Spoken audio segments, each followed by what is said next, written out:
आज हम बात करने वाले एक बहुत ही खास आयुर्वेदिक औषधि जिसका नाम है पंचकोलासव।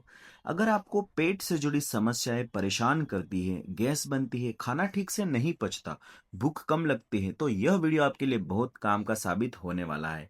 आज हम विस्तार से जानेंगे कि पंचकोलासव क्या है, इसे लेने से क्या क्या फायदे मिलते हैं, इसे लेने का सही समय क्या है, इसे सही मात्रा कितनी होनी चाहिए, इसे लेने का सही तरीका क्या है, और सबसे जरूरी बात किसे यह लेना चाहिए और किसे बिल्कुल भी नहीं लेना चाहिए।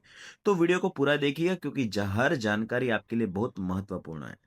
अब सबसे पहले जानते हैं कि आखिर पंचकोलासव क्या है। आयुर्वेद में पंचकोल शब्द का मतलब होता है पांच पाचक द्रव्यों का समूह। इसमें मुख्य रूप से पिप्पली, पिप्पली मूल, चव्य, चित्रक और सौंठ जैसी जड़ी बूटियां शामिल होती है। जब इन जड़ी बूटियों को खास आयुर्वेदिक विधि से यानी फर्मेंट करके तरल औषधि के रूप में तैयार किया जाता है तो उसे पंचकोलासव कहा जाता है। आसव शब्द का मतलब ही होता है कि औषधि के प्रक्रिया से तैयार की गई हो। यह औषधि मुख्य रूप से पाचन तंत्र को मजबूत बनाने, भूख बढ़ाने और पेट से जुड़ी अलग अलग समस्याओं को दूर करने के लिए इस्तेमाल की जाती है। आयुर्वेद में सदियों से इस औषधि का प्रयोग किया जा रहा है और आज भी बहुत लोग आयुर्वेदिक चिकित्सक के मरीजों में सुझाते हैं। अब बात करते हैं इसके फायदों की। सबसे पहला सबसे बड़ा फायदा पाचन शक्ति को बेहतर बनाना। अगर आपका खाना ठीक से पाचन नहीं होता, खाने के बाद पेट भारी भारी सा महसूस होता है, तो पंचकोलासव आपके पाचन अग्नि को, डाइजेस्टिव फायर को बढ़ाने में मदद करता है। जब पाचन अग्नि सही तरीके से काम करती है तो खाना अच्छे से पचता है और शरीर अपने सही तरीके से पोषण मिलता है। दूसरा फायदा है गैस और पेट फूलने की समस्या में राहत। बहुत लोगों को खाना खाने के बाद पेट में गैस बनने लगती है, पेट फूला हुआ महसूस होता है, कभी कभी डकारें भी आती है। पंचकोलासव इस तरह की समस्याओं में काफी असरदारक माना जाता है क्योंकि यह पेट में जमा हुए वात दोष को संतुलित करने का काम करता है। तीसरा फायदा है भूख बढ़ाना। अगर आपको भूख कम लगती है, खाना खाने का मन नहीं करता, तो यह औषधि आपकी भूख को धीरे धीरे बढ़ाने में सहायक होती है।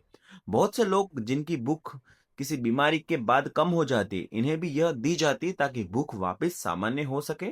चौथा फायदा है कब्ज की समस्या में राहत। हालांकि यह मुख्य रूप से पाचन के लिए जानी जाती है, लेकिन जिन लोगों को अपच की वजह से कब्ज की शिकायत रहती है, उनके लिए एक लाभदायक साबित हो सकती है। पांचवा फायदा शरीर में हल्कापन महसूस होना।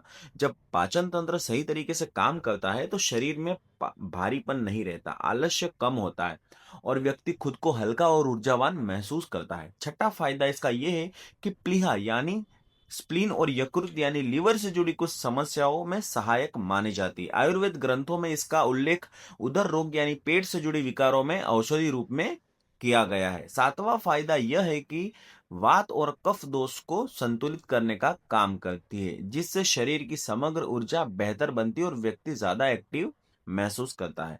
अब आते हैं इसकी औषधि लेने का सही समय पर। आयुर्वेद के अनुसार ज्यादातर आसव और अरिष्ट को भोजन के बाद लेने की सलाह दी जाती है क्योंकि इसे यह पाचन क्रिया में सीधे मदद करता है। आमतौर पर इसे दिन में 2 बार यानी सुबह के खाने के बाद और शाम का या रात का खाना खाने के बाद लेने की सलाह दी जाती है। कुछ चिकित्सक इसे खाना खाने के तुरंत बाद लेने की सलाह देते हैं, जबकि कुछ इसे खाना खाने के बीच में लेने की सलाह देते हैं। इसीलिए यह हमेशा बेहतर होता है कि आप अपने आयुर्वेदिक चिकित्सक से सही समय के बारे में जरूर पूछ लें क्योंकि हर व्यक्ति की प्रकृति अलग अलग समस्या होती है। अब बात करते हैं सही मात्रा की। सामान्य तौर पर वयस्कों के लिए इसे बराबर मात्रा में पानी के साथ मिलाकर लेने की सलाह दी जाती है। ज्यादातर मामलों में लगभग 12 से 24 मिलीलीटर मतलब ml मात्रा में दिन में 2 बार यानी सुबह और शाम ली जाती है। लेकिन यह मात्रा हर व्यक्ति के लिए अलग अलग हो सकती है। यह उम्र, शरीर और पाचन शक्ति, व्यक्ति की सेहत स्थिति और बीमारी की गंभीरता पर निर्भर करता है। बच्चों के लिए, बुजुर्गों के लिए, किसी खास बीमारी से जूझ रहे व्यक्ति के लिए मात्रा कम या ज्यादा हो सकती है। इसीलिए हम आपको यही सलाह देंगे, खुद से मात्रा तय करने इसका सेवन शुरू न करें बल्कि किसी योग्य आयुर्वेदिक वैद्य से मिलकर अपनी सही मात्रा जान लें। अब जानते हैं इसे लेने का सही तरीका। पंचकोलासव को हमेशा बराबर मात्रा में साफ पानी के साथ मिलाकर लेना चाहिए। इसे कभी भी बिना पानी मिलाए सीधे पानी के नहीं लेना चाहिए क्योंकि ये एक कॉन्सेंट्रेट औषधि है। इसे भोजन करने के तुरंत बाद सबसे ज्यादा उपयुक्त माना जाता है। कुछ आयुर्वेदिक चिकित्सक इसे गुनगुने पानी के साथ लेने की सलाह भी देते हैं ताकि जल्दी और बेहतर तरीके से असर करे। इसे नियमित रूप से एक निश्चित समय पर लेना ज्यादा फायदेमंद रहता है, क्योंकि आयुर्वेदिक औषधियाँ धीरे-धीरे असर दिखाती है और इनका असर तभी सबसे बेहतर होता है जब इन्हें अनुशासन के साथ सही तरीके से और सही दिशा, सही समय तक लिया जाए। इसे कितने दिनों तक लेना है, यह आपकी समस्या की गंभीरता पर निर्भर करता है, इसीलिए अवधि अपने चिकित्सक की सलाह अनुसार ही तय करें। अब सबसे ज़रूरी हिस्सा, यानी किसे यह लेना चाहिए, किसे बिल्कुल भी नहीं लेना चाहिए। सबसे पहले बात करते हैं किन-किन लोगों को ये फ़ायदेमंद हो सकता है। जिन लोगों को पाचन कमज़ोर है, उसकी शिकायत रहती है, जिन्हें बार-बार गैस या पेट फूलने की समस्या होती है, जिनका भूख कम लगती है, जिन्हें खाना खाने के बाद पेट भारी महसूस होता है, या जो पुरानी अपच, क्रोनिक इंडाइजेशन से परेशान है, उनके लिए औषधि सहायक मानी जाती है। साथ ही जिन लोगों को वात दोष से जुड़ी समस्याएँ पाचन रहती है, सम उनके लिए यह बहुत उपयुक्त हो सकती है। अब बात करते हैं किसे यह बिल्कुल भी नहीं लेना चाहिए। सबसे पहले कि सबसे ज़रूरी बात, गर्भवती महिला को यह औषधि बिना चिकित्सक की सलाह के कभी भी नहीं लेनी चाहिए, क्योंकि आशा और औषधियाँ बहुत प्रक्रिया से बनती है। इसमें प्राकृतिक रूप से हल्की मात्रा में अल्कोहल बन जाता है, इसीलिए गर्भावस्था और स्तनपान के दौरान इसे लेना सुरक्षित नहीं माना जाता।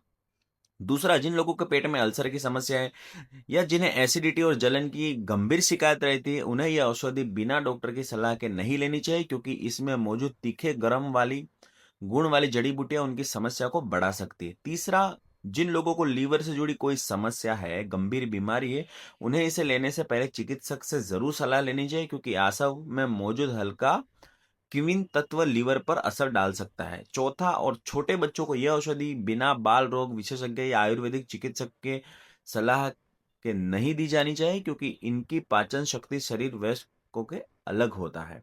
पांचवा, जिन लोगों को शराब में किसी भी तरह की समस्या रहती है, यानी जो लोग अल्कोहल से दूर रहते हैं, कोशिश करें कि जिन्हें अल्कोहल से जुड़ी कोई भी मेडिकल स्थिति, उन्हें यह औषधि लेने से पहले डॉक्टर से जरूर बात करनी चाहिए, क्योंकि इसमें प्राकृतिक रूप से हल्की मात्रा में अल्कोहल मौजूद होता है।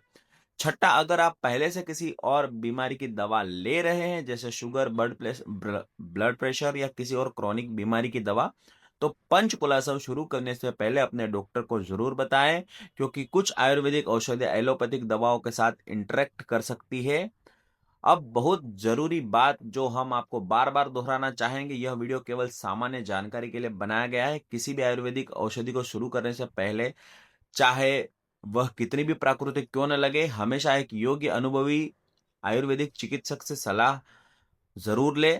हर व्यक्ति की प्राकृतिक शारीरिक अलग होती है, इसीलिए जो औषधि एक व्यक्ति के लिए फायदेमंद, जरूर नहीं कि वह दूसरे व्यक्ति के लिए भी उतनी ही फायदेमंद हो। सही निदान और सही सलाह के बिना किसी भी औषधि का सेवन शुरू करना नुकसानदायक साबित हो सकता है।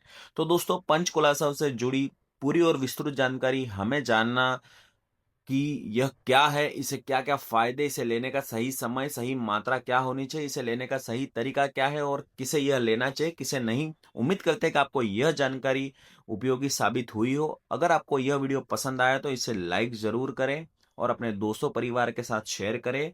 अगर आप हमारे चैनल पर नए हैं तो चैनल को सब्सक्राइब करना बिल्कुल ना भूलें, ताकि अगली ऐसी उपयोगी आयुर्वेदिक जानकारी आप तक पहुंचती रहे। कमेंट सेक्शन में हमें ज़रूर बताएं कि आपको जानकारी कैसी लगी, और हाँ, आपके मन में कोई भी सवाल हो तो नीचे कमेंट बॉक्स में ज़रूर पूछें। मिलते हैं अगले वीडियो में, तब तक अपना ख्याल रखें, स्वस्थ रहें और नमस्कार। अपने चैनल द रियल रिपोर्ट को सब्सक्राइब करना ना भूलें।